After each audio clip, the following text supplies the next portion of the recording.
Hi, everybody. So for my presentation, I did it on the documentary Bowling for Columbine by Michael Moore. And then just as a little name of my personal presentation is the United States of Mass Shootings. My name is Anna Vigil. Okay, all right. And then for our first piece of evidence, my thesis is that Columbine was a microcosm of America's greater gun culture.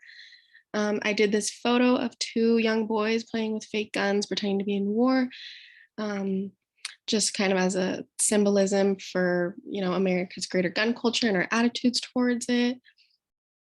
So the first piece of evidence that Moore used was a video footage. Oh, here we are, was video footage of Charles Heaton, the then, or Charlton Heath. Yeah, something like that. The then president of the NRA.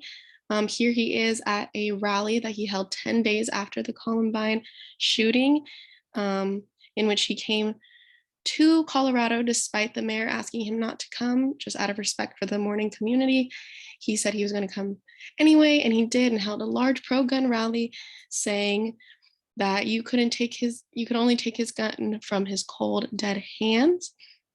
I thought this was a convincing piece of evidence because it used testimony straight from the president, the NRA president himself, showing sort of the, attitudes of America's gun owners.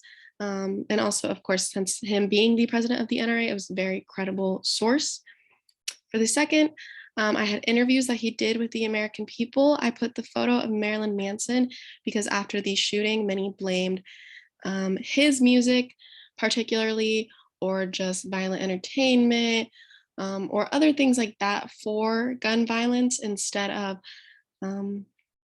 putting blame where it's due on our relaxed gun control and other things like that. The American people decided to turn their anger and frustration towards Manson and blame everything on him. And as a conclusion, I found all of this evidence to be very convincing. I thought that everybody that Michael Moore used video footage of or interviewed himself personally was very credible. When he got the evidence of the American people blaming Manson, he went to New York City and personally interviewed randomly selected people on the streets to kind of just use as an example of how, everyday Americans feel about the topic. This is a photo of him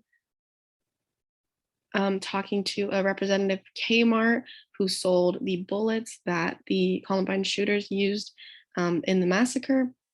He's with the two victims of the massacre. So I found all of his evidence to be very convincing, and I thought overall the film was very persuasive. Okay. Thank you. And that is all I had.